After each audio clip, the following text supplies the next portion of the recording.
All right. So we are at chapter 23, the very beginning of chapter 23. If you have the Eitz Chaim Chumash, we're on page 127. And this week, we really come to the end of the first generation of our ancestors. The death of Sarah at the beginning of 23. And then as we move to the end of the Parsha, which we hopefully will get to today. I say this as if it wasn't in my control. You'll forgive me, but I do get carried away. Anyway, we'll wind up with the death of Abraham as well. And already begin to see the beginnings of the next generation. So the Torah reading begins, chapter 23. Sarah's lifetime was, and here we go. We already once, you're now about to read how old she was when she died, and you'll see that the format here is a little bit different from what we've seen in the past, which just says someone was so old and they died. Here, her life was Mea Shana, 100 years, Esrim Shana, 20 years, Sheva Shanim, and 7 years, Shnei Chaye Sarah. Those are the years of the life of Sarah.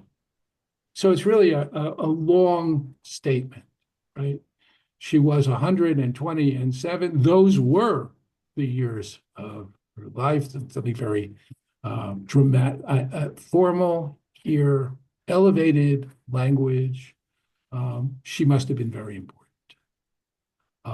Now, the fact that she was 100 years and then 20 years and then 7 years seems strange. Why not just say she was 127? Why the years and years and years? And of course, the rabbis immediately seize on this.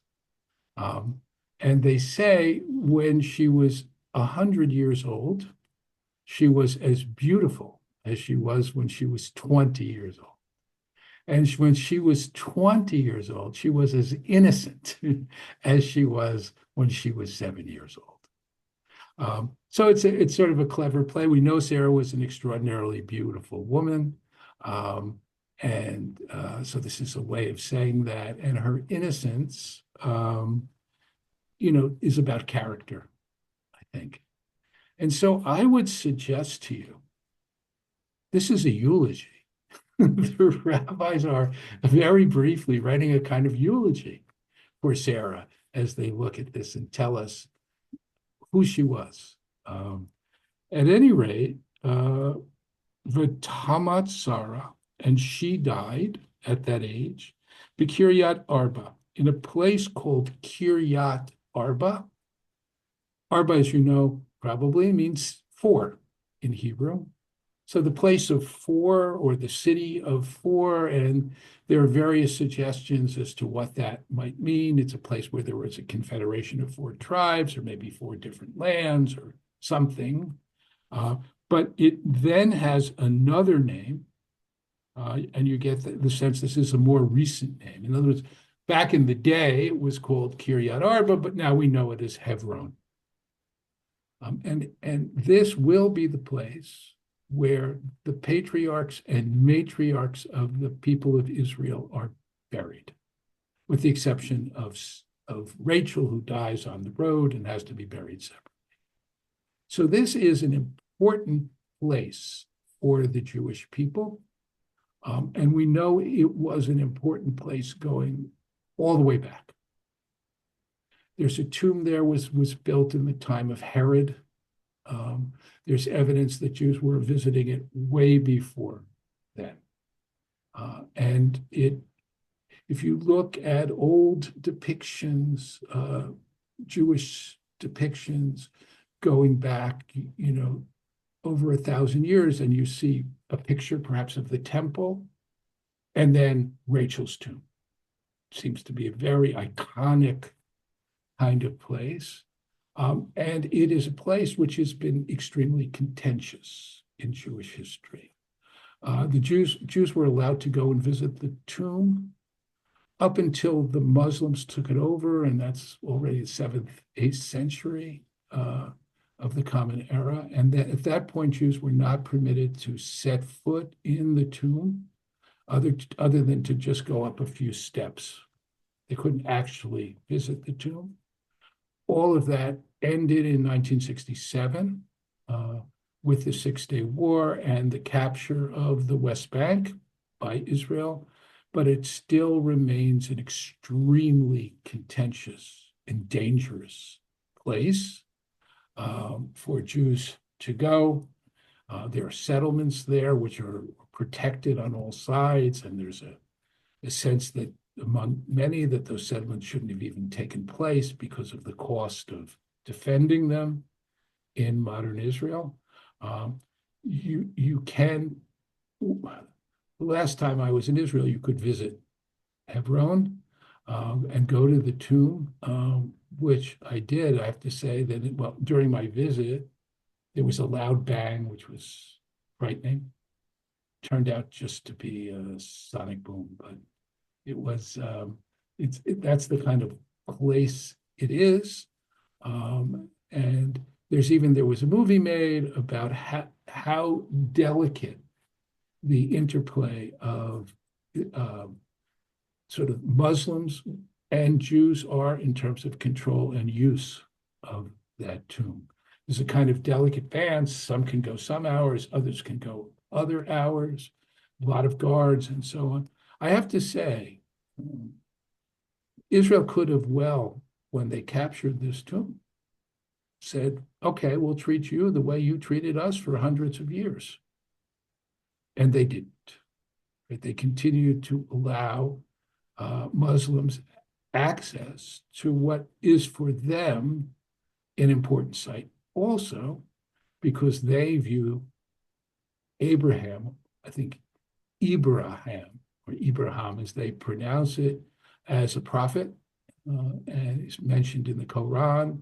And so this becomes a venerable site for them as well.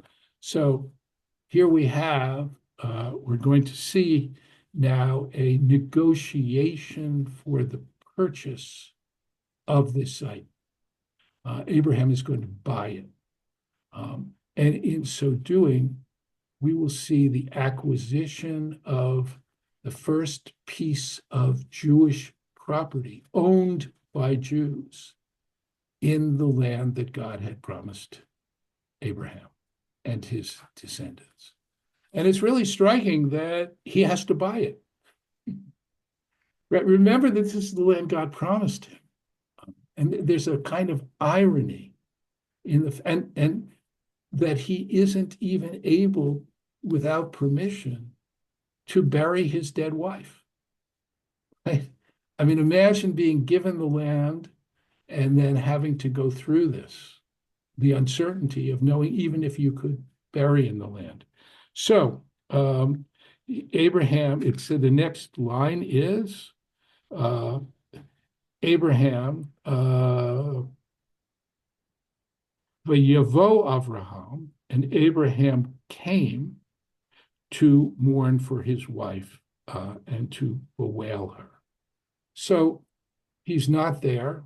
He has to come. And the question then is, well, where's he coming from? And one rabbinic speculation is he's coming from Mount Moriah, that this really takes place right after what we studied last week, which was the near death of Isaac at the hands of Abraham. Now, it's not necessary to read it in that context, because remember the principle, there's no earlier or later in the Torah. Things are not arranged in order, except when it says after these things. But it doesn't say that here. Nonetheless, the rabbis want to maintain it, and more. There's a story that, and this is a rabbinic story, that Satan, the adversary, Satan, if you will, but it's not the kind of Satan that we think of. Rabbinic Satan is a different figure. At any rate, he came to Sarah And he said, do you know what Abraham is doing to your son, who you waited your whole lifetime to see? He's killing him on the top of Mount Moriah. And when she hears it, she has a heart attack and dies. So that sequence, which is not inherent here, which is a rabbinic kind of fantasy, though does underline the fact that Abraham almost lost his son, who you remember doesn't come down the mountain with him. So there's certainly estrangement, and now has lost his wife. He is decimated. His family is decimated. And he now comes to Hebron and to speak to the Hittites who are there, the native inhabitants, and he begins, Ger v'toshav anochi imachem. I am a ger v'toshav, a stranger who resides, a resident alien, a person who has no ownership rights, who has no right even to bury in the area, and certainly not to own property. So he starts out in this dialogue with the inhabitants of Chet by stating his status. And now he says, give me a holding that I may remove my dead and bury my dead from before me, right? Give me a place to bury my dead wife. This is after, by the way, he seems to be doing something like sitting shiva for her. He came, he sat, literally sat, and then he gets up and he goes to arrange burial. Of course, in the Jewish tradition, the later rabbinic Jewish tradition, we do it in the opposite order. The emphasis is on burying as quickly as possible, and then the mourning and bewailing takes place after the funeral. Here, it's first, and you can understand why it would be out of order, because he has nowhere to bury her. He's not going to wait until he finally finds a burial place and so on, and he has to do that quickly. So the Hittites say to him, you are, let's see, Adon,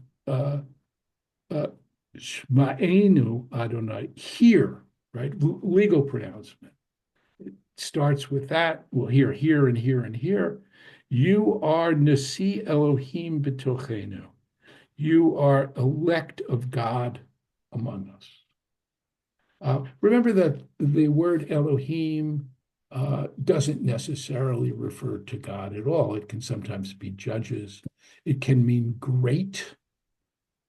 And that seems to be, you are a person of elevated status among us. So he says, yeah, I'm just a ger v'toshav, I'm a resident alien. And they answer, no, you're an important person, right, among us. And therefore, what do they say? Therefore, in the choicest of our burial places, you can bury your dead, and no one will withhold it.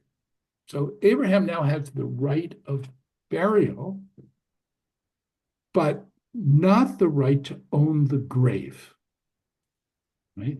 So the first thing that a resident alien can't do, they're giving him permission to do because of his stature. Use one of our burial sites. No one will say no.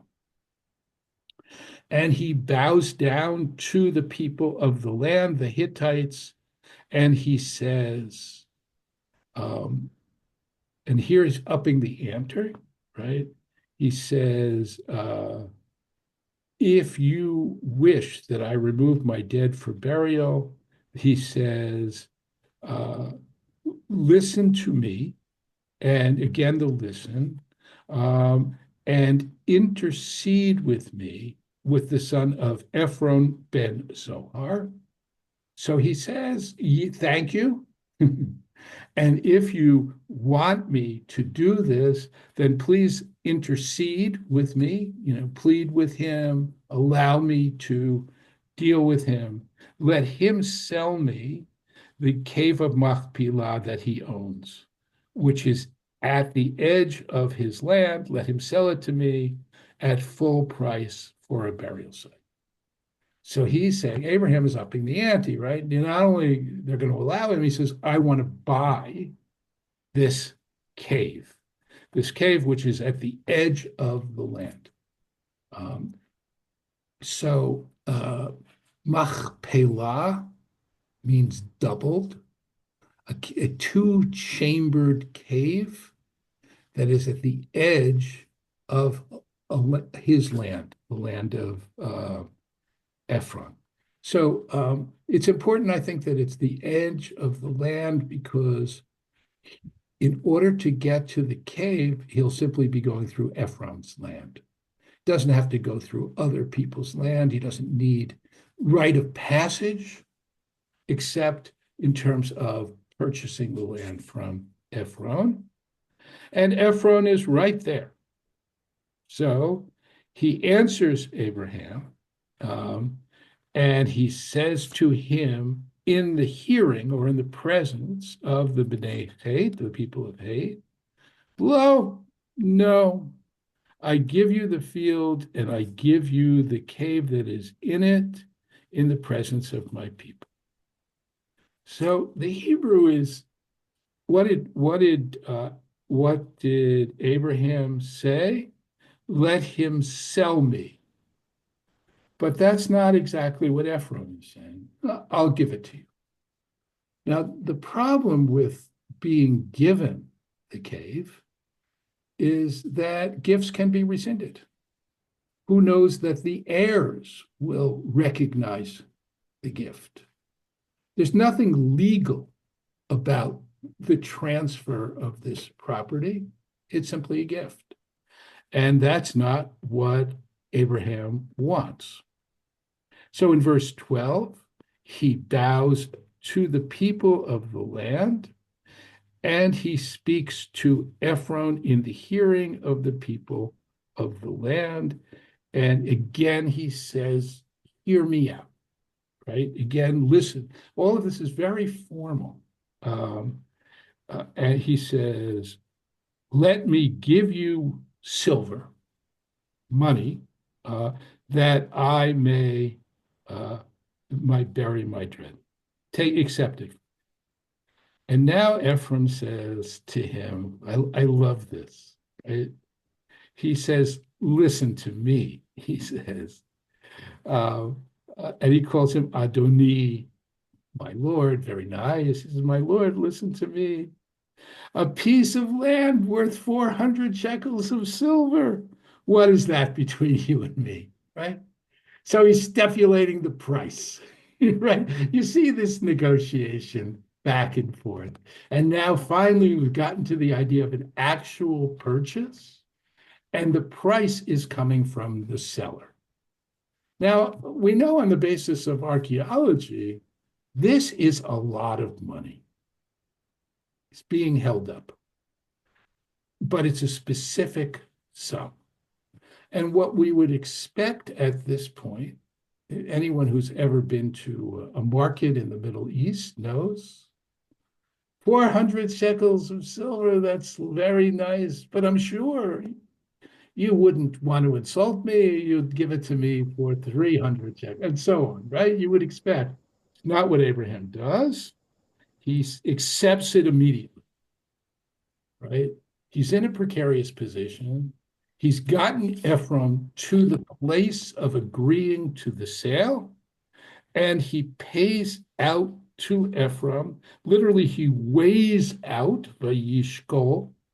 Interestingly enough, Vayishkol, the weighing becomes shekel, right? Becomes the ancient word for a piece of silver of a specific value. And then, of course, in modern Israel today, we have shkolim, right? The money is also called shkolim, but originally it was simply amount. They didn't have coins. It was simply an amount of silver that was being weighed out, and he does it again in the presence or the hearing of the Hittites, 400 shekels of silver, over l'socher. according to the going merchant's rate. This kind of expression is found throughout ancient legal documents.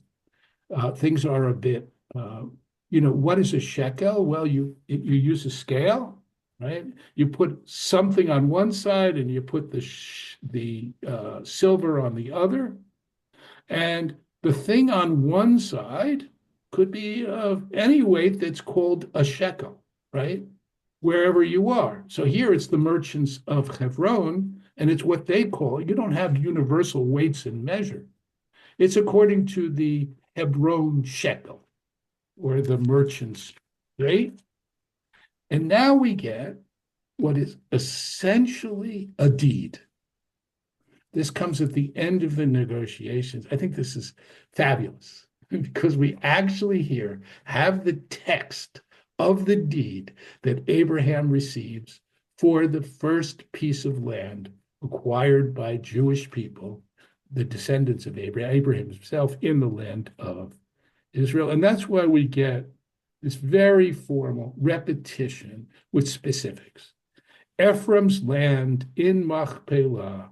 Where was it? It was near Mamre. The field, its cave, all the trees anywhere within the confines of that field passed to Abraham as a possession, right? He owns it in the presence of the Hittites, all of whom entered the gate of the town.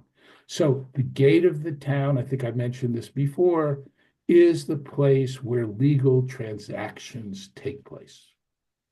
So it's as if saying in the courthouse, in the presence of the elders of the community, it passes to Abraham. And now, final deed, Abraham then buries his wife Sarah in the cave of Machpelah, facing Mamre, which is now Hebron, in the land of Canaan.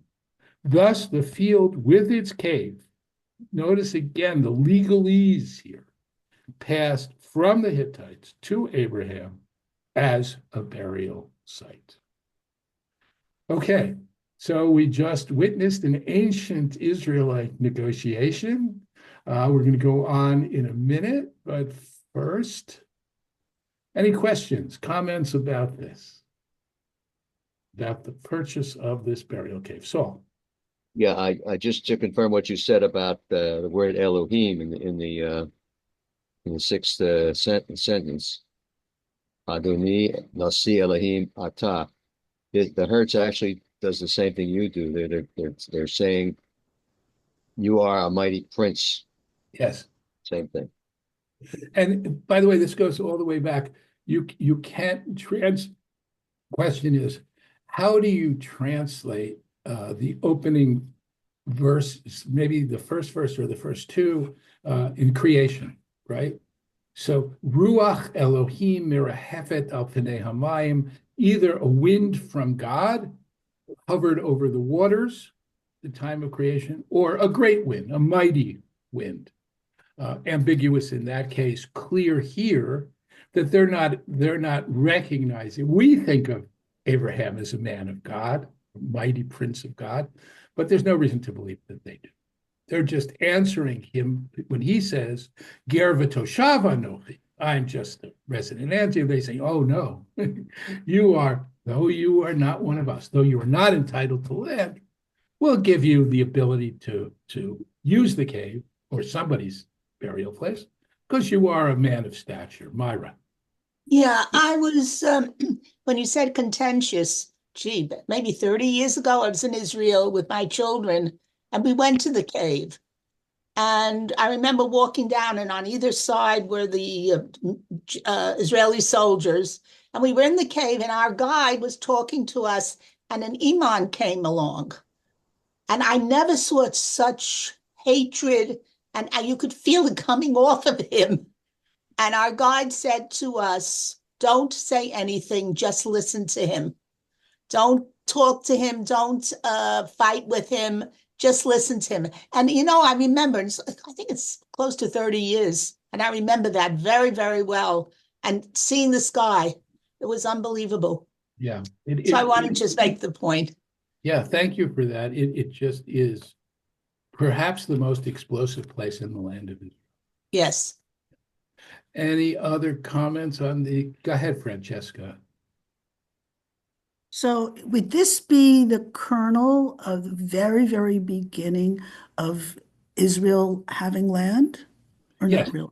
Yeah. That's what I thought. This is the first place, despite God's promise to him, this is the first place where Jews, and remember also what we've seen is that God says to Abraham, that whole brit, that covenant between the pieces of the animals, where God says, when Abraham says, "How do I know I'll inherit it?" And God says to Abraham, "Actually, it's going to take 400 years." Right? The sin of the Amorites hasn't been fulfilled. Your descendants will, in fact, be enslaved, but then they'll go out and they'll come back here. So the promise of Abraham's descendants having the land in perpetuity has not been fulfilled, and according to Genesis, will not be fulfilled for quite a while. But here, at least, there is a place to which Abraham and his descendants are immediately entitled through purchase from the inhabitants. Okay, so we've dealt with the death of Sarah and Abraham's now purchase of the cave. We're going to go on with now chapter 24. One more minute. Yeah. Okay. So chapter 24, and it begins, Va'avraham Zaken, Ba V'yamim. Abraham was old, advanced in years. The word here is yamim, plural of yom. So literally advanced in days. And I mention this because this idea of a day versus a year, the language is quite ambiguous. And that's going to become important in the story that we're going to look at now, which is the events leading up to Isaac marrying Rebekah. And we'll come to that almost immediately. It says, and God had blessed Abraham, Barech et Avraham, Bakol, with everything. I think in all ways, right? So sort of a summary statement, Abraham's old, but he has many blessings, lots and lots of blessings. But the one thing he doesn't have is a wife for his son, Isaac. And so this is really the end of his life, and it's the last detail that he feels he has to conclude. So he says to his senior servant, the elder of his house, who is Moshel Bechol Asher Lo, who is in charge of everything he owns. His major domo, the person who deals with his man of business, right? However you want to understand it, he's the guy who takes care of things for Abraham, manages all these blessings that he has, and that gives you a sense really of Abraham's stature, of his wealth. And he says to him, swear by Adonai, the God of heaven and earth. Oh, first he says, put your hand below my thigh.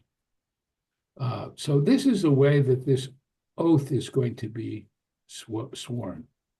Our image of swearing an oath is a person who puts his hand on a Bible and holds it up in court. Right? I don't think that's done anymore, but certainly that's the image that I grew up with. That's not how it works here. By the way, medieval times, Jews used to swear an oath by holding tefillin. So it's not so different than putting your hand on a Bible. At any rate, he says, put your hand on my thigh and swear to me.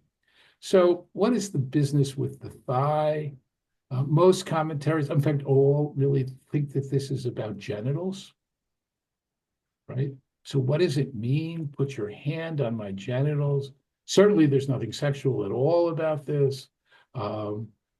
They are the source of progeny, right? This is a promise about what's going to happen to Abraham's progeny and ensuring the future. It may just be a way that people did things in antiquity. Really, we don't know, but that's how they did it.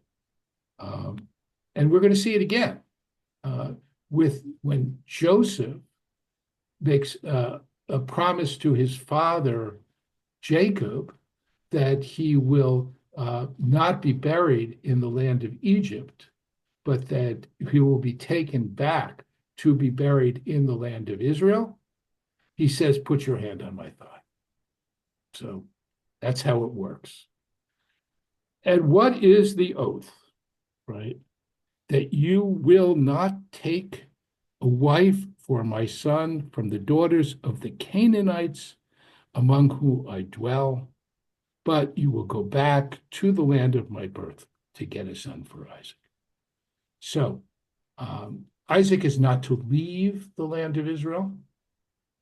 He is the promise, he's the connection of the two promises, right? The promise of progeny and the promise of the land.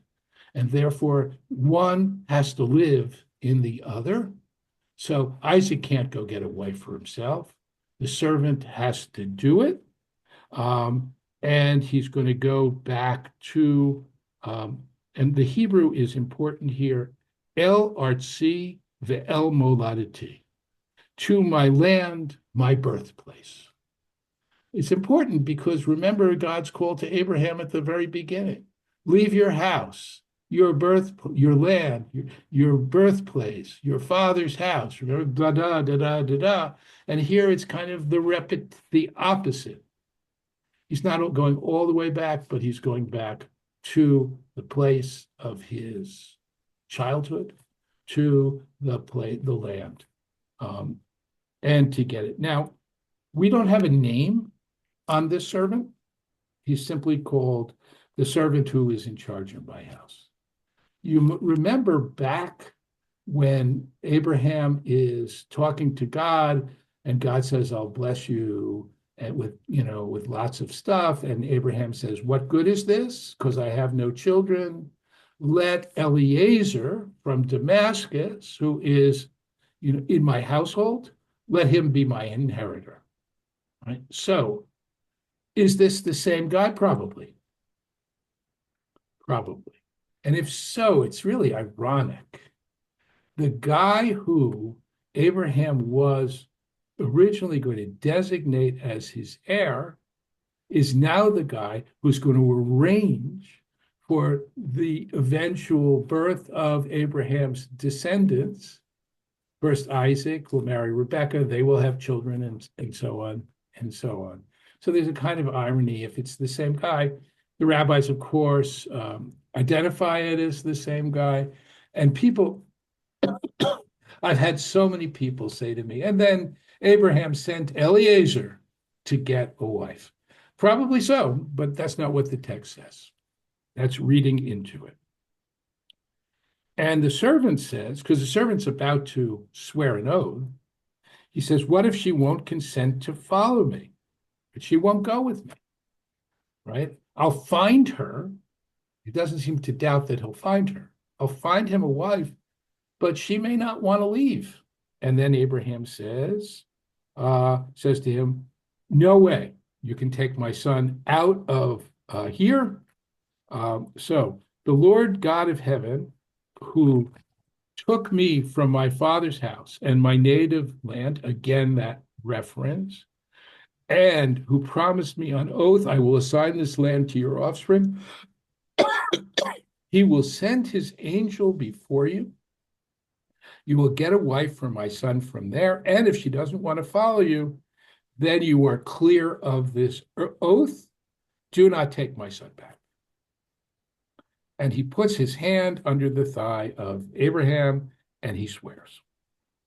Okay, so now Abraham's servant has been commissioned and off he goes. He takes 10 camels from his master's camels and sets out. There's a whole question as to what camels are doing here. Archaeologists suggest that the camels weren't domesticated until after this. There are no records of camels, but it might be, and some suggest that they simply weren't in widespread use later on, but very wealthy individuals might have had camels. And that certainly would accord with Abraham's status, as we see him as someone who had been blessed in everything. The image I always use is like limousines, a fleet of limousines, something which really connotes, and we're going to see a variety of things which are going to connote Abraham's blessings. So he makes his way to Aram Naharaim, to the city of Nahor, and he made the camels kneel by the well outside the city at evening time when women come out to draw water. This is the first of a series of scenes that will take place at wells where people find their wives. We see this. We're going to see Jacob, who will meet Rachel at the well.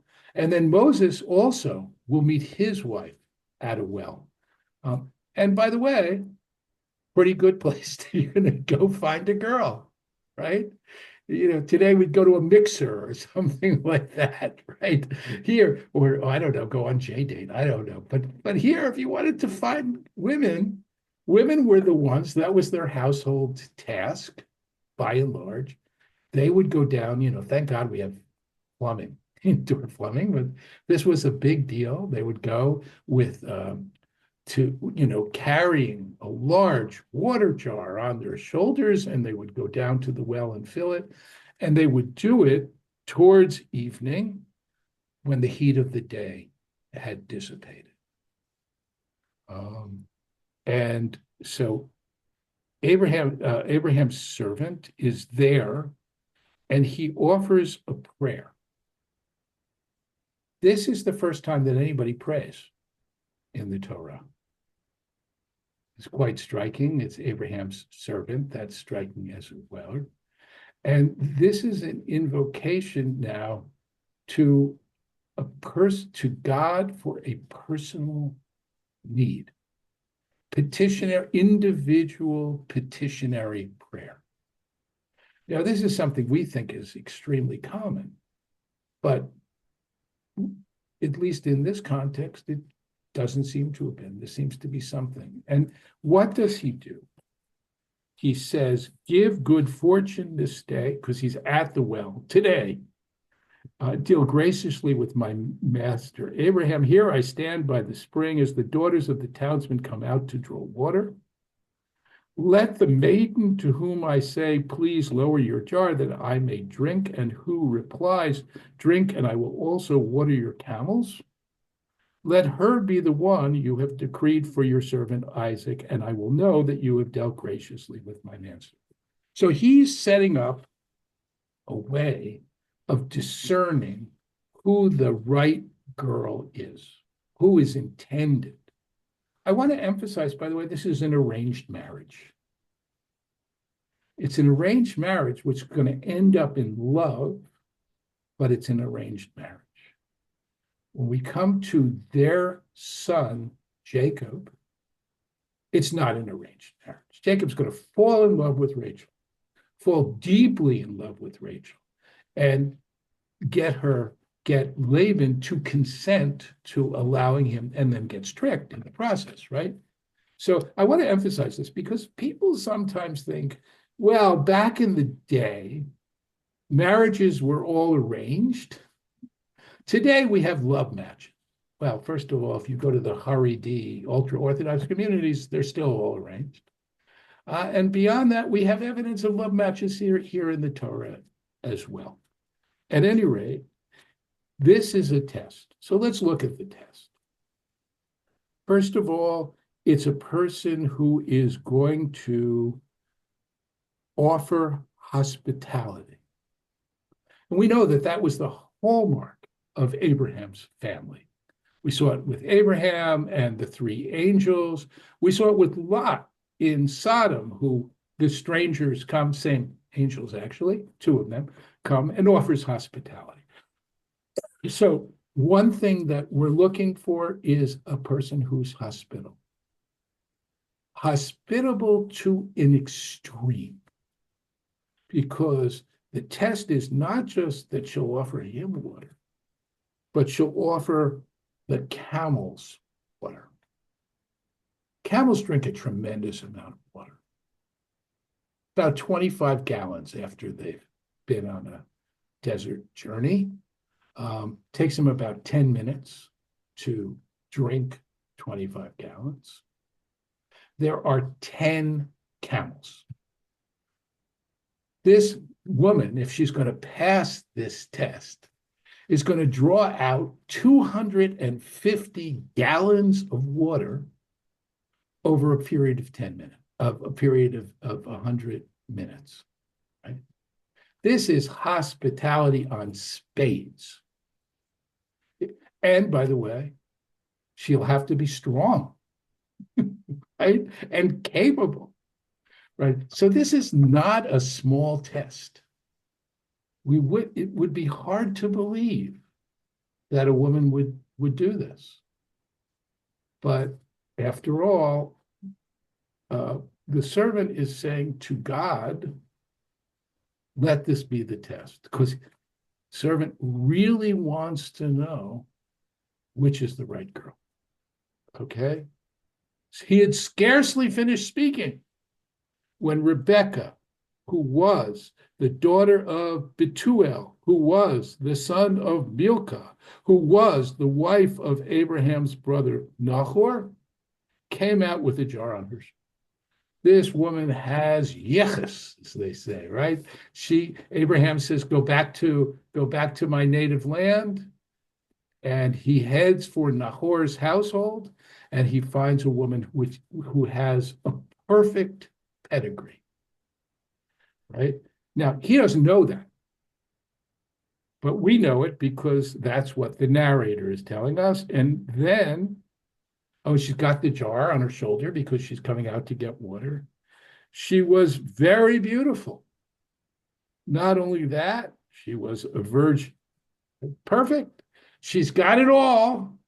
And she goes down to the spring, fills the jar, comes up, right? So you got to go down, get water in your jar, however many gallons this jar, maybe it's like 5, I don't know, however many it'll hold. And then she has to walk back up again with this jar of water. And the servant runs to her and says, please let me sip a little water from your jar. Wants to see. Now, he sees her. She's beautiful, perfect. He's hoping. So she says, drink, my lord. She takes the jar down and she lets him drink. Now, what did the servant ask for? He says, the woman who says, drink and I will water your camels. And she says, drink. So there's a moment here of tension and uncertainty. This is just tremendous literary style here. Is it? Could it be? Well, she said drink, and then she says, after he drinks, when she had let him drink his fill, she says, here it is, I will also draw for your camels until they finish drinking. And so then she empties her jar into the trough, or trough, I don't know how to pronounce that. Trough. I don't know. Anyway, she ran back to the well to draw, and she drew for the cow. So you see her now going up and down the steps and up and down the steps as one camel, and then two, and then up to 10. And the man, that is Abraham's servant, stood gazing at her, silently wondering whether the Lord has made his errand successful. And when the camels finished drinking, he took a gold nose ring wearing a half shekel and 2 gold bands for her arms, 10 shekels in weight, right? So he takes these things and he gives her these gifts. Right? He doesn't yet know who she is, but as far as he's concerned, she must be the right girl because what he prayed for has happened. And by the way, it happened right away. As soon as he finished his prayer, she came running out. So he sees, and then he says, "Whose daughter are you? Is there room in your father's house for us to spend the night?" And she says, "I am the daughter of Bethuel, the son of Milcah, who she bore to Nahor." So now he knows, not only does she have beauty, not only is she hospitable, but she comes from the right family. And she goes on, "There's plenty of straw and feed at home and a room to spend the night."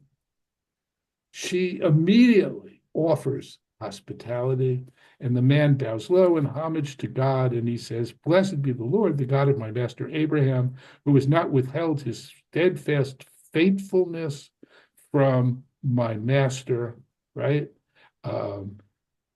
It's literally his chesed and his emet. Words we generally translate as love and truth, something like that. But the sense here is God, the blessings have continued. I have been guided on my errand by the Lord to the house of my master's kinsman. She runs and tells all this to her mother's household. And Rebecca had a brother-in-law whose name was Laban. So it's unclear whether her father is actually alive, because it's her brother who is going to deal with all of this, and it is the household of her mother. Now we're going to have a reference to him, but a great many of the scholars think that this is perhaps even a scribal error. It's not clear, because from all appearances, he doesn't seem to be on the scene. So she runs up. She has this brother named Laban. Laban runs out to the man at the spring. And when he saw the nose ring and the bands on his sister's arms, and he heard his sister Rebecca say, "Thus the man spoke to me," he went out to the man standing beside the camels and says, "Come, O blessed of the Lord, why do you remain outside when I've made ready the house and a place for the camels?" So what is interesting here is the order. Why are we told before he even speaks that he sees the nose ring and the bracelets? And this is perhaps a foreshadowing of what we see with Laban later on, when it comes Jacob's time to go there and to live there. He's greedy, right? He sees this, and we're told what he sees before what we're so it's an intimation, I think, perhaps, of his character as opposed to the character of his sister. At any rate, he says, "Come," and the man entered the house, and the camels were unloaded, and they were given straw and feed, and water was brought to bathe his feet and the feet of the men who were with him.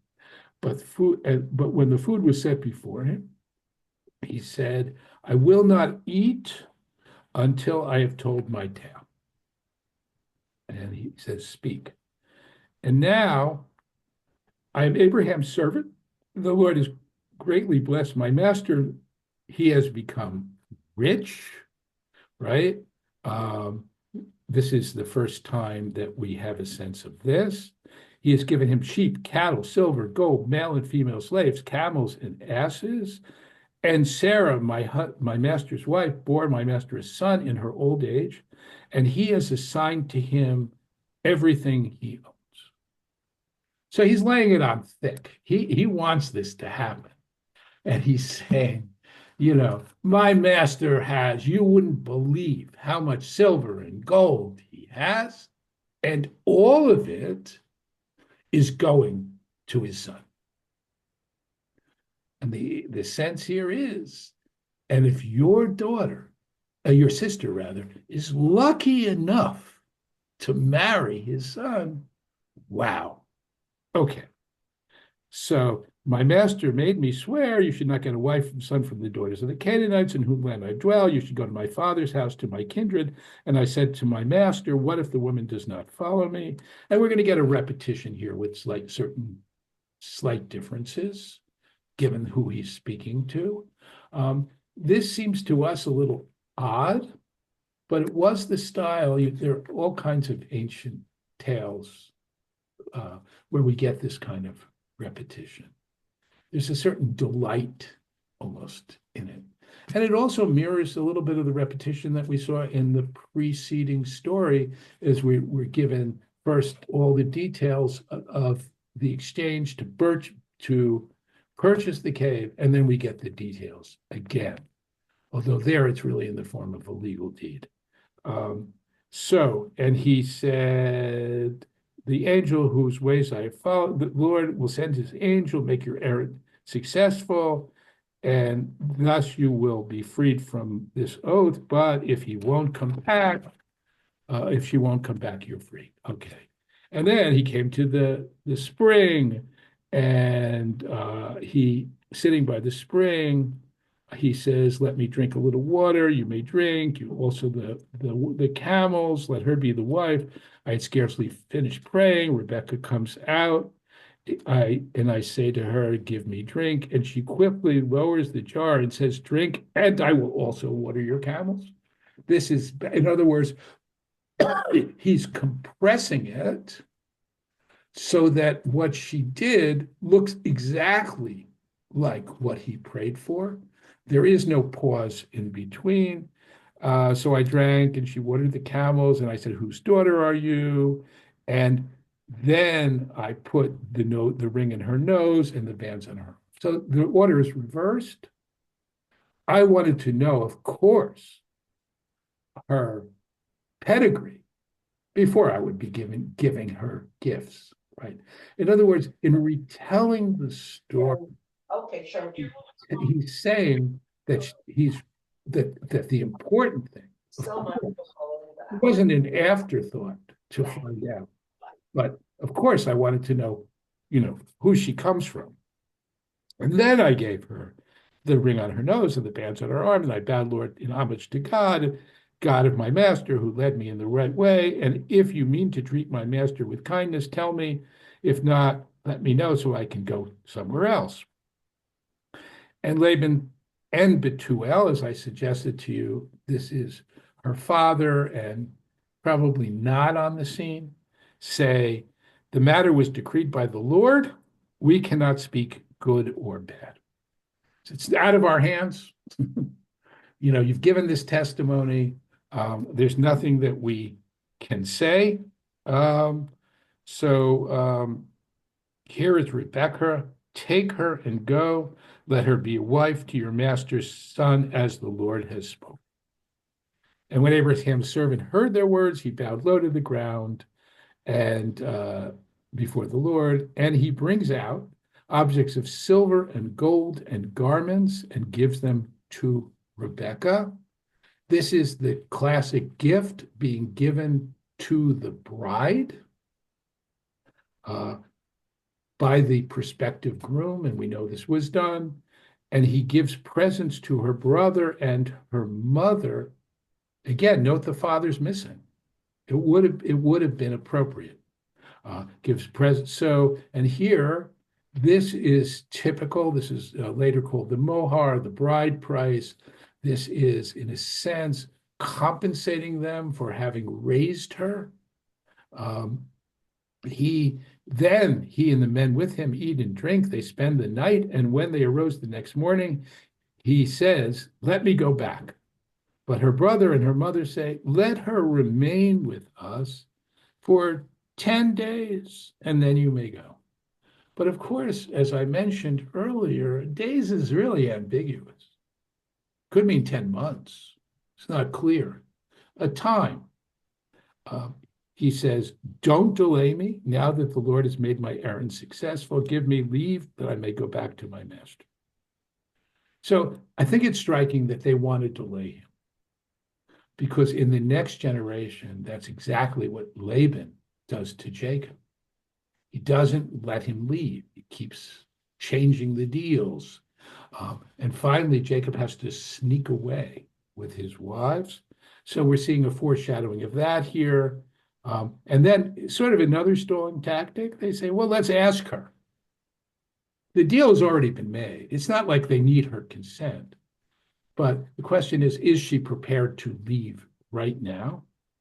And they call to her and say to her, "Will you go with this man?" And he says, "I will." She says, rather, "I will." So they set off. They sent off their sister Rebecca and her nurse. So this is clearly the wet nurse who had been with her since her whole life, right? I think of Romeo and Juliet and the nurse, right? Who was not a young woman, right? But who was still around. And whether Shakespeare picks up on this motif, because he certainly used biblical motifs, or whether that was just the way things were in Elizabethan England, I don't know, but that seems to be the sense here. And they bless Rebecca, and they say to her, "O sister, may you grow into thousands of myriads. May your offspring seize the gates of their foes," similar to the kind of blessings that we've seen before.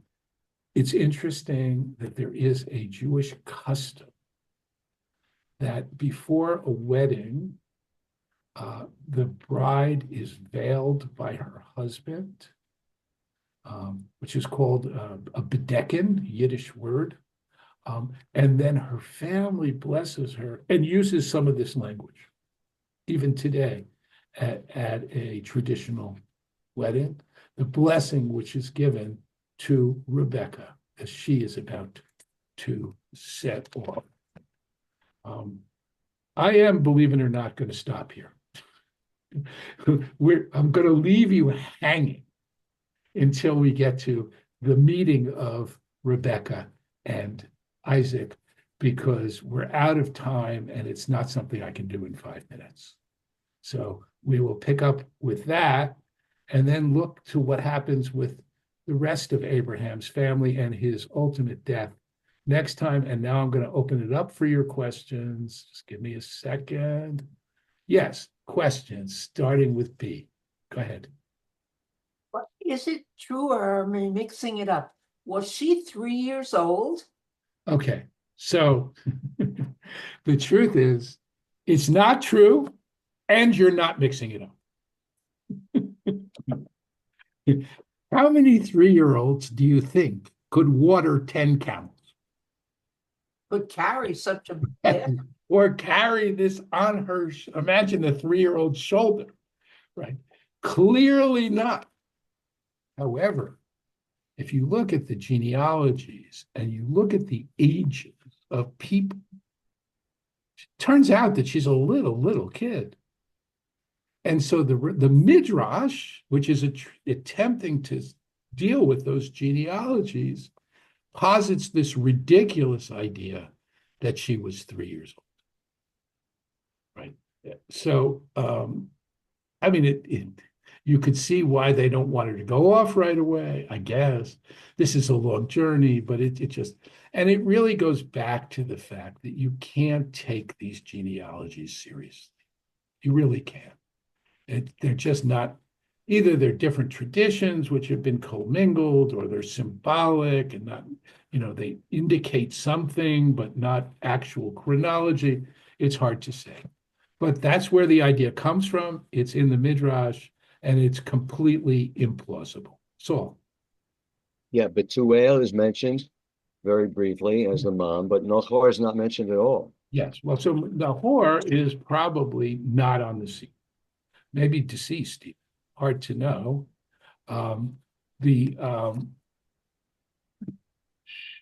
Right, because the genealogy, I'm sorry, or are they the same? Wait a minute. I'm just going to go back and look at the genealogy. What does she say? She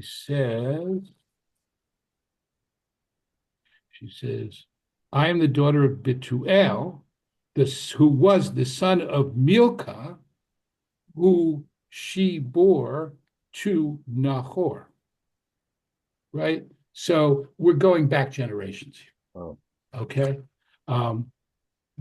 So, but it still remains odd that Bethuel is mentioned here, that he doesn't receive any of these gifts.